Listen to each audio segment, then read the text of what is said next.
আলুর ডাল এত মজা হবে কখনোই ভাবতে পারিনি। আসসালামু আলাইকুম, কেমন আছেন সবাই? আজকে আমার শরীরটা বেশি ভালো ছিল না, তো শর্টকাট কি রান্না করব ভাবলাম একটু আলুর ডাল রান্না করি। তো সর্বপ্রথমে আলু আর ডিম আমি একসাথে সেদ্ধ করে নিয়েছি, আর আলুগুলাকে একটু ম্যাশ করে নেব। একেবারে মিহি করে ম্যাশ করার কোনো দরকার নাই। এবার আমি পানি দিয়ে দেবো। দেখুন হালকা হালকা কিন্তু দলা পেকে আছে। তো এই বাকিটুকু সেদ্ধ হয়ে যাবে রান্নার সময়। এবার চলুন চুলায় চলে যাই। তো কড়াই বসাই দিয়েছি, প্রথমে তেজপাতা দারুচিনি ফোড়ন দিলাম, তারপরে দিয়ে দেবো পেঁয়াজ।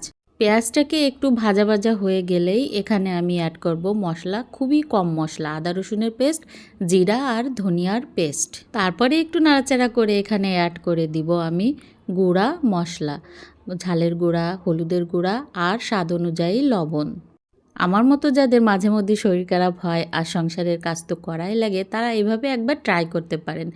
এই আলুর ডালটা এত অস্থির হয়েছে সে বলার মতো না। আমার হাজব্যান্ড বলছে, নতুন নতুন রেসিপি তুমি কোথায় পাও, আর এত মজাদার। মশলাটাকে ভালো করে কষিয়ে নিয়েই ডালটাকে দিয়ে দেবো, আলুর ডাল। আর এ পর্যায়ে দিয়ে দেবো সেদ্ধ করা ডিম। এখানে ভাজা ডিম দিলেও হবে।